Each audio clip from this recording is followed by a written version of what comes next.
Saúdo o desembargador relator, doutor Luciano Falavinha, os demais membros desta corte, doutora Cláudia, desembargadora Cláudia, doutora Daniele, digno representante do Ministério Público, caros colegas que nos acompanham e nos assistem, e acho que tem uma audiência massiva aí pelas redes sociais também nos acompanhando.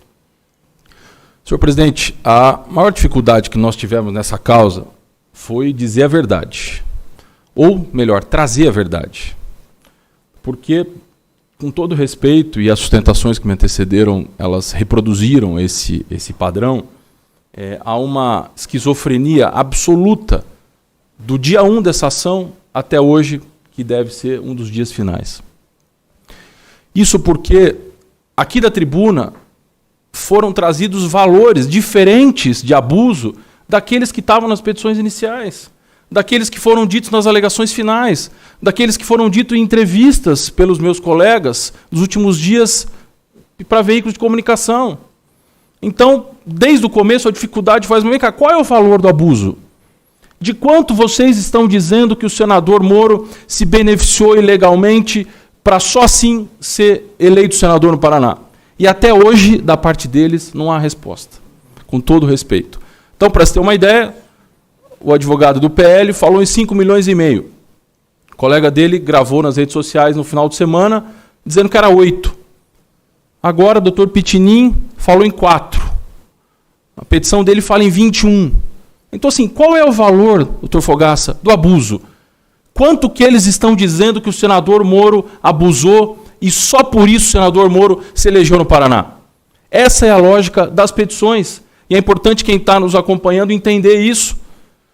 A alegação toda se baseia nisso. Moro começou uma pré-campanha 8, 9 meses antes, 10 meses antes, quando voltou dos Estados Unidos, fez lá uma pré-campanha robusta, teve lançamento da candidatura em Brasília, foi candidato a presidente, viajou o Brasil, foi para o Nordeste, foi visitar lá a estátua do padre Cícero, depois, trocando de partido, que foi traído pelo Podemos, como eu disse para Vossas Excelências nas conversas de entrega de memorial, e não vou controverter esse assunto aqui, porque não é nem objeto do processo, mas eu disse para vocês o que aconteceu na saída, para Vossas Excelências, me perdoe, a razão da saída dele do Podemos. Depois ele, traído pelo Podemos, vai para São Paulo para ser candidato ao Senado. Faz campanha só em São Paulo. Não pisa um dia no Paraná. Também se entende que isso fez com que ele se elegesse senador. Então, as viagens dele para Tatuí, para Sorocaba, no interior de São Paulo, teriam refletido diretamente aqui no Paraná, e só assim o Sérgio Moro teria sido eleito senador do Paraná. Essas são as duas teses, ou as teses principais postas nas petições iniciais. Depois ele vem para o Paraná, com o indeferimento da transferência de domicílio. Aliás, de início, uma das petições vem com a estratégia ou com a ideia de que ele teria vendido a candidatura presidencial dele. Sim, Excelências, isso estava nas iniciais. Consta que ele teria vendido a candidatura à presidência dele, e aí então ele decidiu ser candidato em São Paulo. Aí, como combinou com o TRE de São Paulo o indeferimento lá do domicílio dele, e aí foi candidato aqui no Paraná. Olha a esquizofrenia, com todo respeito aos esquizofrênicos, que é uma doença séria, desse processo. Mas não tem muito mais como chamar.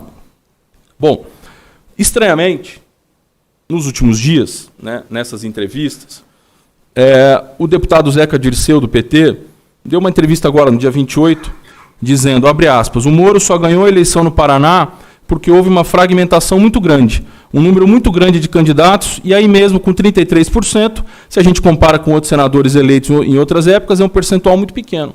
Zeca Dirceu falou há 3, 4 dias. Ou seja, cadê o abuso aqui para a eleição do Moro? Mas não foi só o Zeca Dirceu que falou isso, não. O Valdemar da Costa Neto, isso consta, esse primeiro trecho consta do memorial que eu deixei a Vossas Excelências na mesa, e esse outro aqui consta do processo. Valdemar da Costa Neto, presidente do PL. Paulo Martins liga para ele. Valdemar vai perder a eleição. Por quê? Pergunta Valdemar. Porque a Globo está colocando uma pesquisa de 30 dias atrás, em que eu estava atrás do Moro, e eles estão colocando a pesquisa a cada 15 minutos, isso vai acabar comigo. E foi o que aconteceu. Diz o Valdemar. Bom, isso não tem nada a ver com o Moro. Então não sou eu que estou dizendo. E há uma discrepância entre as razões políticas e as razões jurídicas. Mas vamos agora, deixando de lado as razões políticas. Mas está claro aqui que a primeira pergunta é: o senador Sérgio Moro se elegeu no Paraná por uma pré-campanha mais robusta? Definitivamente não. Aliás, a gente fez prova disso. O que está faltando aqui nesse processo, porque é muita argumentação, muito número novo, muita tentativa de aumentar a história toda e pouco documento no processo. Mas nós fizemos prova disso. A gente trouxe o Murilo Hidalgo aqui, o doutor Luciano conduziu a audiência. Murilo, que foi o Instituto de Pesquisa, Paraná Pesquisa, que mais acertou nas últimas eleições, eu perguntei para ele, falei, vem cá, a pré-campanha do Sérgio Moro fez ele ficar mais conhecido no Paraná? Murilo responde não. Não aumentou o nível de conhecimento do Sérgio Moro no Paraná do que ele tinha antes, em decorrência da Operação Lava Jato, em decorrência de toda aquela história. Ninguém está julgando a Lava Jato aqui, mas não dá para esquecer da onde ele veio. Não dá para esquecer que o nível de conhecimento dele, que as pessoas faziam manifestações em frente à Justiça Federal, ou no Paraná inteiro, o nome dele. Como é que uma viagem para o Nordeste faz o Sérgio Moro ficar mais conhecido no Paraná? Como é que uma viagem para Tatuí, para Sorocaba, como é que esse gasto pode ser dito por alguém de forma séria, que esse gasto faz ele se eleger ou ter voto aqui em Quitandinha, ou ter voto em Cascavel, Londrina? E é essa a pergunta que deve guiar Vossas Excelências. Esses gastos todos inflados, que começou em 20 milhões e que chegou a 6, e é esse o número que nós temos que debater aqui, que eu já vou falar disso. Esses gastos todos inflados, ou mesmo sem serem inflados, foram eles que fizeram o Sérgio Moro se eleger no Paraná? A resposta, me parece, definitivamente não. Mas vamos trazer um pouco de argumento jurídico, porque pouco foi falado de argumento jurídico. Não houve caixa 2 nas eleições, não houve nenhuma ilegalidade, então se cria uma tese bem construída, é verdade, bem criativa, melhor dizendo, de abuso na pré-campanha. Há algum caso de abuso na pré-campanha semelhante a esse caso do Sérgio Moro? Não. O caso da senadora Selma Arruda não guarda nenhuma relação com esse caso, por duas razões muito simples, e o doutor Cássio vai me suceder ao final para tratar desse tema. Lá era recurso privado do primeiro suplente. O primeiro suplente doou em maio dinheiro para a campanha dela. E eu nem concordo, eu fui advogado dela naquele processo. Acho que eu conheço até mais desse caso. Eu não concordo com a decisão do TSE, mas respeito e estou reproduzindo ela aqui. O primeiro suplente deu R$1,5 milhão para ela em abril. Ela contratou pesquisa, contratou jornalista, contratou um monte de coisa. E contratou marqueteiro. Marqueteiro, depois, no final da campanha, processa ela e diz que ela pagou despesa de campanha na pré-campanha. Aqui no Sérgio Moro não tem dinheiro privado, é só dinheiro público. E aqui não tem nenhum fornecedor da campanha, que fora o meu escritório e o segurança, não teve nenhum fornecedor da campanha, da pré-campanha que trabalhou na campanha. Não tem marqueteiro, não tem agência, não tem nada. Ou seja, rigorosamente não há nenhuma relação entre eles, mas o Cássio vai falar mais disso depois. Essa história aqui, que aliás é nova, da tribuna, do acordo com a D7, que constou lá, que era, isso aqui com todo respeito, abuso de direito. Na hora do Podemos pagar os coitados fornecedores que trabalharam para fazer propaganda partidária, e não tem nada a ver com o Sérgio Moro, propaganda partidária, na hora de fazer o acordo e dizer, amigo, você recebe aqui 1 milhão e tanto se você assumir que foi para o Sérgio Moro. Porque sabe quando foi isso, doutor Luciano? Dezembro. Não foi antes, foi dezembro. Não sei se a instrução já tinha encerrado ou não, mas, ou seja, uma produção de uma prova para tentar influir o tribunal. Não gosto disso e acho que isso não deve ser considerado, até porque não está no processo. Mas seguindo aqui, para deixar muito claro, não há lei que trate de pré-campanha. Porque, como eu disse, a nossa maior dificuldade no começo foi explicar para a opinião pública e também para quem nos perguntava sobre esse caso. Então é importante deixar muito claro, não há lei que regule pré-campanha no Brasil. Essa história de que o valor da pré-campanha é o valor que se pode ter antes é mentira. Não tem como prestar conta de pré-campanha. Nem o Moro e nem ninguém que quiser prestar contas. Aliás, nem o Moro, nem o Janones, que foi candidato a presidente e desistiu e foi candidato a deputado federal. Nem o governador Eduardo Leite, que desistiu e foi candidato. Assim, ninguém podia declarar. Nem o Ronaldo Caiado, que está fazendo pré-campanha agora. Nem o Boulos em São Paulo, que está fazendo pré-campanha agora. Ninguém pode declarar se quiser. Moro não podia, eles também não podem. Então, acho que é importante deixar isso claro. Também não há precedentes. Aliás, o precedente citado pelo Dr. Luiz aqui da tribuna, a gente foi consultar, porque estava nas alegações finais, é uma doação vedada de pessoa jurídica.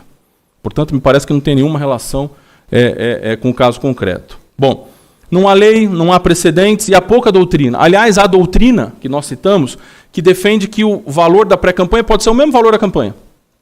A doutrina que fala em 10%, a doutrina que fala em 20%, e há um parecer do qual eu também participei que defende 30%, e continuo defendendo.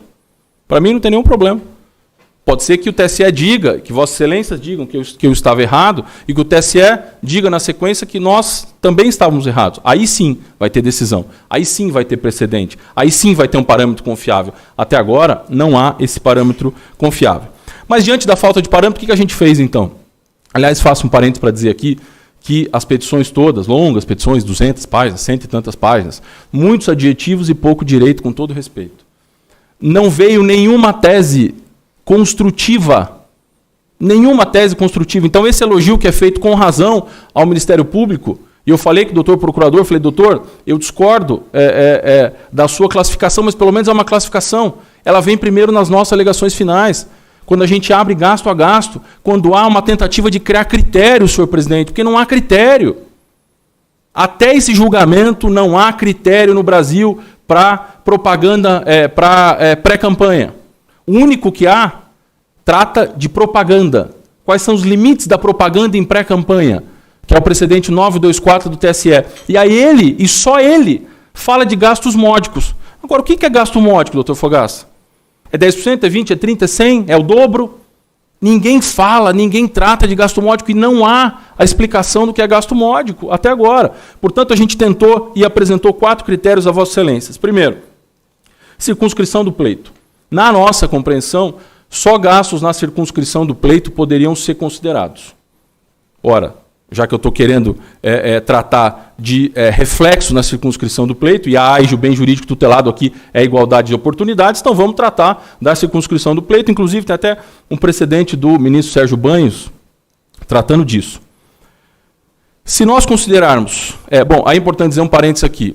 Depois desses números todos, 28, 10, 15... vem os partidos de 6 milhões de reais. É essa a nossa...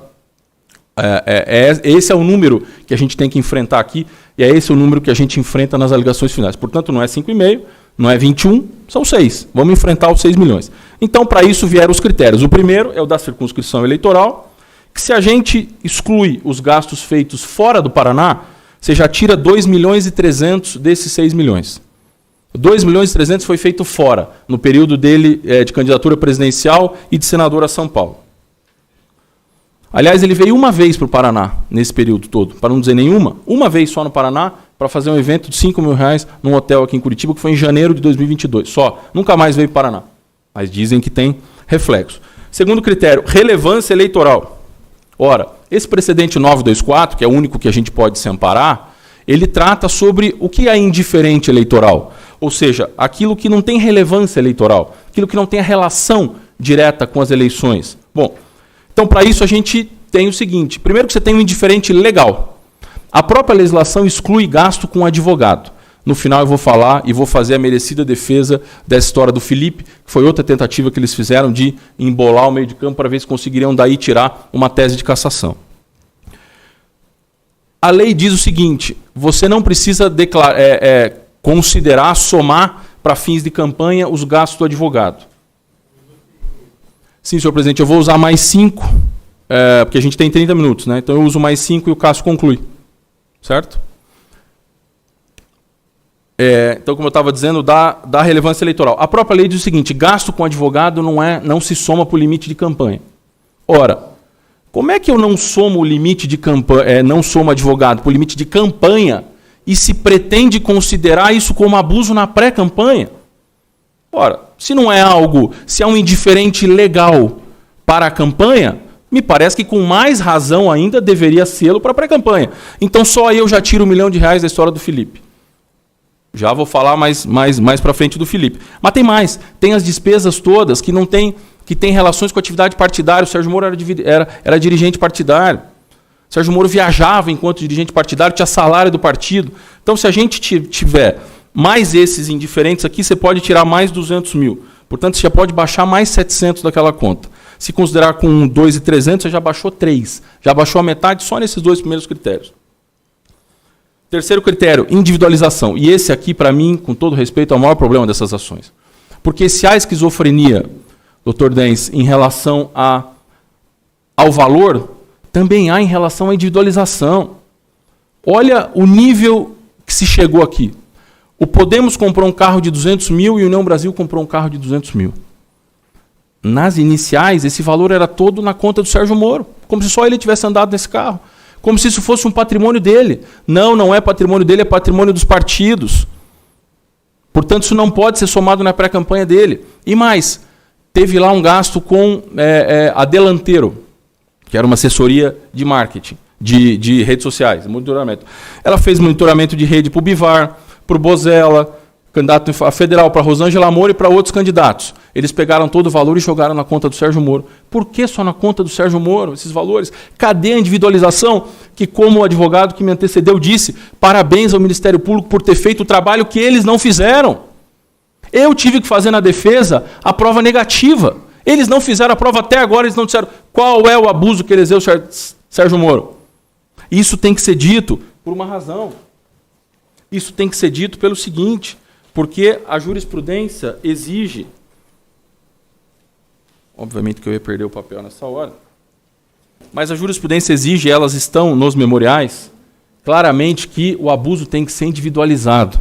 O abuso tem que ser indicado. Qual é o abuso? Traz para mim, eu deixei riscado aí. Esse aí.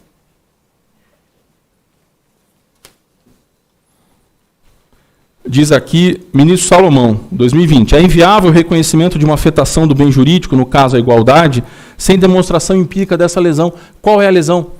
Quanto houve abuso do Sérgio Moro? Silêncio do outro lado, é 20 milhões, 8, 5,5, cada hora é uma coisa. Ninguém aponta. Nós fizemos o trabalho de dizer 140 mil, o Ministério Público fez o trabalho de dizer 2 milhões, e eu já vou falar disso também. Por fim, o último critério, benefício eleitoral. Com todo respeito, segurança pode desequilibrar uma eleição aonde? Onde? Segurança atrapalha. Desembargador Panza, Vossa Excelência não está no quórum, mas está acompanhando com muita atenção. Muito obrigado, inclusive. Segurança atrapalha. Segurança não deixa o candidato ir onde o outro pode ir. E mais, se falou muito em candidato médio. Quem era o outro candidato ameaçado de morte pelo PCC? Só ele. Portanto, como é que você vai comparar desiguais? Vamos comparar banana com banana. Se só ele era ameaçado, só ele podia ter segurança. Mas não só. O TSE decidiu agora no final do ano, na aprovação das contas do PSOL, que quando há ameaça de morte, pode-se usar dinheiro partidário para segurança. Era um caso das mulheres do PSOL. Me parece que segurança é segurança, independente do gênero, valeu para as mulheres. Ou seja, há precedente entendendo esse afastamento. Para os 2 pontos finais aqui. Nós fizemos, inclusive, um segundo cálculo, tirando a circunscrição eleitoral. Isso está no memorial de Vossas Excelências. Se eu tiro a circunscrição eleitoral, em vez de 140, vai para 150 mil. Isso está bem desenhado lá, não vou repetir aqui. Mas, por fim, nós fizemos uma terceira análise do parecer do Ministério Público e eu elogiei muito esse parecer na época, porque, pelo menos, ele se dignou, e eu disse ao doutor procurador isso, a analisar gasto a gasto como a gente fez, coisa que as iniciais não fizeram. Nós tivemos que fazer o trabalho que eles não fizeram, o Ministério Público e nós. Mas, enfim, dos 2 milhões que concluiu o Ministério Público, se nós excluirmos, se desses 2 milhões, então, aí já não estou falando mais de 6, estou falando de 2. Se excluirmos aqui só os gastos com advogado, que é um indiferente legal, e mais os gastos com segurança, em vez de 2 milhões, o valor fica 774 mil. Ou seja, dos 2 milhões que o doutor procurador bem apontou as razões dele, eu respeito muito. Se excluirmos só segurança, motorista e advogado, o valor baixa para 1.200.000, o valor baixa para 774 mil, que significa 17%. Portanto, se quer chegar nos 30 do meu parecer, está aqui a resposta. Para concluir, senhor presidente, agradecendo a atenção, já foi explicada essa história do advogado mais uma vez. Como ela foi, de novo, trazida, R$1 milhão não foi só para o Felipe. R$1 milhão foi para pagar também o meu escritório. Ninguém pediu as notas fiscais aqui, senão eu teria mandado, sem nenhum problema. Em vez de pedirem quebra do sigilo inicial, podiam ter me pedido, eu teria entregue, não tem nenhum problema. E mais importante do que isso, ninguém tentou esconder esse fato. Isso veio na nossa defesa, doutor Dens. Consta lá. Na nossa defesa a gente diz que isso aconteceu. Na nossa defesa a gente junta os pareceres com os 2 timbres. Não, mas tem mais ainda os 10, não tem, presidente? Ah, sim, sim. Hã? Sim, o doutor Cássio, eu já vou concluir aqui. Obrigado. Para concluir de verdade, porque esse assunto é importante e tem até a defesa à honra de um grande profissional aqui em Curitiba, um grande profissional no Estado, que é o Felipe Cunha. Aliás, é até inusitado, né? Normalmente o histórico sempre de primeiro suplente sempre pagou conta de campanha, né, de senador. Nesse caso aqui eles tentam dizer o contrário, que o primeiro suplente pagou o Moro para o Moro deixar ele ser primeiro suplente. É uma coisa, de novo, não tem sentido nenhum. Mas para concluir, em nenhum momento se tentou esconder. Desde a defesa consta claramente que os pareceres foram feitos em conjunto. Tem, inclusive, no memorial adicional que eu mandei a Vossas Excelências, a relação. São mais de 24 pareceres entregues nesse período, assinados pelo meu escritório, assinados pelo escritório do Felipe, demandas de direito civil ele fez, demandas de direito eleitoral nós assinamos em conjunto que sim, ele pretende atuar nessa área, inclusive que agora está na política enquanto primeiro suplente. Então, assim, não tem nada de errado. Quem diz que está errado é porque não viu o processo antes. Porque isso consta lá nas nossas defesas. Então, nada se tentou esconder, ninguém tem medo de nada, e para deixar claro, não tem nenhuma dúvida, esse valor desses honorários, vultosos, é verdade, foram cobrados do União Brasil, porque naturalmente tem um fundo partidário muito maior do que tem o do Podemos, portanto, uma capacidade econômica muito maior, e foi usado para pagar o meu trabalho também. Aliás, grande parte desse valor, com todo respeito, foi pago ao meu escritório. Então não tem essa história de 1 milhão para suplente, de vamos investigar a origem, porque o dinheiro voltou. Isso tudo é discurso político e não cabe aqui. Não tem uma prova no processo disso, porque não foi produzida, porque não precisou. Porque veio uma inicial com phishing expedition pedindo para quebrar sigilo do meu escritório, para prender o meu celular, sem nenhum fundamento. Então, com todo respeito, aqui é uma demanda séria, senhor presidente. Vou concluir aqui para o Cássio poder finalizar os 8 minutos. Nada há de ilegal. O senador Sérgio Moro não se elegeu por conta de uma pré-campanha. O senador se elegeu porque o paranaense, assim, queria elegê-lo por conta de todo o histórico de combate à corrupção, e assim foi feito. Portanto, o que se pretende aqui é a improcedência das duas representações, com a manutenção do mandato dele e também da chapa. Muito obrigado.